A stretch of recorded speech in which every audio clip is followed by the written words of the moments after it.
Lesson 4.1, Translations. The essential question, how can you translate a figure in a coordinate plane?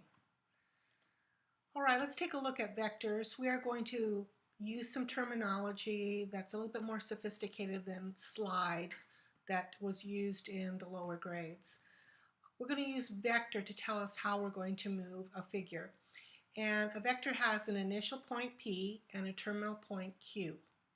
The vector is read vector PQ. The symbol for the vector is, we start with P, the initial, to Q, and it is kind of a half arrow so that it's not going to be confused with a ray. We have a horizontal portion and a vertical portion to tell us how to move the figure. In component form, it looks like this.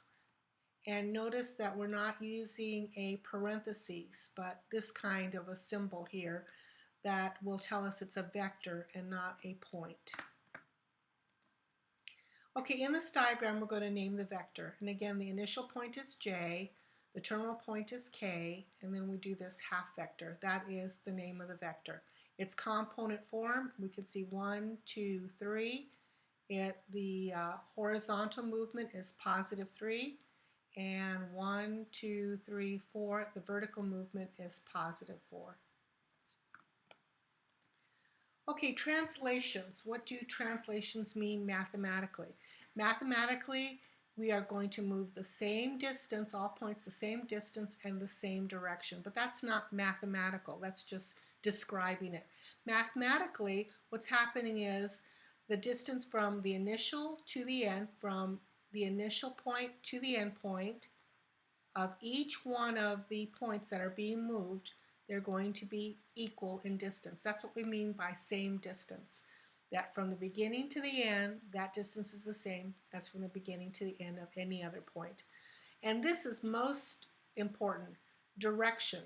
Okay, how do we describe direction? We describe direction with parallel. So if we're going to move in the same direction, it means that these points are going to be moving parallel to each other.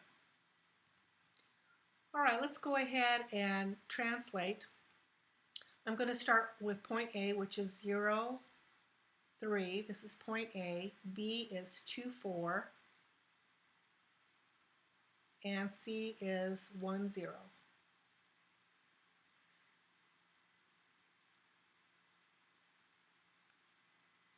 All right, now what we want to do is we want to use this vector and translate it. So I'm going to take the point A, 0, 3, and I want to move it over 5 units and then go down 1 unit. So I'm going to move it over 5 units, 1, 2, 3, 4, 5, and then down 1. And that's my point A, prime. And we use A prime to show that it's moved. So this is going to be the point 5, 2. Or I'm going to do the same thing with B. I'm going to move over 5 units, 1, 2, 3, 4, 5, and down 1. So the point B, which was at 2, 4, is now going to be B prime, which is going to be 7. And instead of 4, it's going to be a 3. So that's B prime. And now C, I'm going to move over 5 units, 1, 2, 3, 4, 5, and then down 1. That's going to be C prime.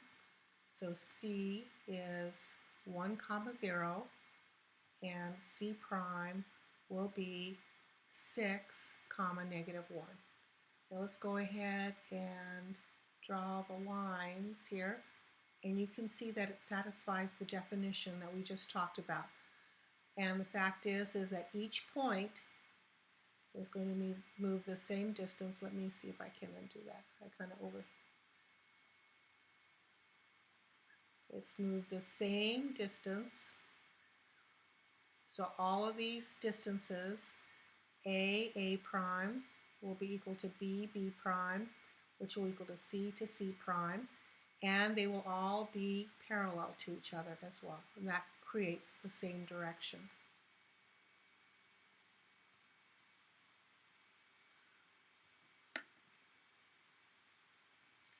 Okay, let's write a rule for the translation from triangle ABC, which is called the pre-image to the final, which is the image. Now I'm going to draw my vector, and let me do it in black here. And I'm going to do it with any one of the points A to A prime, B to B prime, or I'm going to do it to C prime. And there's my vector. And notice that I'm going back 4 units and I'm going up 1. So this vector is going to be -4, 1. Now they're not asking me to write the vector, they're asking me to write the rule. So let's talk about how we write a rule. And the rule will be written this way. This is the way the point starts, and we're going to map it, that's a mapping symbol, to, we're going to take our x values and we're going to subtract 4, and then we're going to take all our y values and we're going to add 1 to them. So this is what we're going to do to each x and to each y, and that's what we call writing a rule for a translation. Okay, let's notice that they're giving us the rule right here. They're telling us what to do with the points. I have graphed the points already. They're over here and they're ready for me to figure out what their new location is. So A prime is going to be -1, and then I'm going to add 3 to my x coordinate, comma, I'm going to have 2, and then I'm going to subtract 1 to my y coordinate because that's what the rule says. And so my A prime will be 2, 1. So now A will be 2, 1 right here. That'll be my A prime. Okay, and then to figure out my B prime, I'm going to do the same thing. B prime, I'm going to take -1. I'm going to add 3 to it, comma, and then 5, and then I'm going to take away 1. So my B prime will be 2, 4. So I'm going to go over here, and my B will be 2, and then up 4 here. So this will be my B prime right here. All right, and let's see if we can do the rest in our head. C prime will be, I'm going to take the number 4 and add 3 to it, so that's going to be 7. Take the number 6, subtract 1, and that's going to be 5. So I'm going to go over 7 and up 5. 1, 2, 3, 4, 5. That's going to be my C prime. My D prime is going to be, I'm going to use my rule, add 3 to my x, which is 7, and then subtract 1 to my y, which is 1. So I'm going to go over here to 7 and go up 1 right here, and that's my D prime. And then I'm going to go ahead and make my lines. And again, you can see this translating idea. And again, the definition is that B to B prime will be the same length as C to C prime, A to A prime, D to D prime, and direction means that all of these will be parallel to each other. Okay, go ahead and try this on your own. Stop the screencast and then I'll show you the answer. And here's the answer. Okay, here's a problem that I've done all the way through. It's asking me to use this rule. Notice that each time I would add 1 to the x, add 2 to the y, and I got my new image. This is the pre-image, this is the image. Take a look at the original triangle, take a look at the translation. Okay, here's our postulate. A translation is rigid motion, which means the shape really never got bigger or smaller. It just stayed the same shape and size. That's what rigid motion is. The composition of 2 or more rigid motions is a rigid motion. Let's take a look at this situation. What we're going to do is we're going to take each point, R and S, and we're going to move it twice. So let's take a look at how I go about doing this. I'm going to take the point R,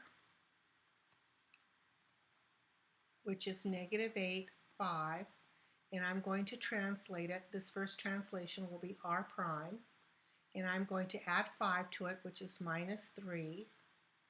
So that will be negative 8 plus 5, and then I'm going to take the 5 and subtract 2, so that'll be 3. So I've done this first translation. Now I'm going to take this point and I'm going to translate it to here. So this will be r double prime, which means I've gone through a second translation. I'm going to take negative 3 and subtract 4, that'll be a negative 7, and take the number 3 and subtract 2, and that'll be a 1. I'm going to do the same thing with s. It'll be negative 6, 8. S prime, I'm going to add 5 to my x, that'll be negative 1.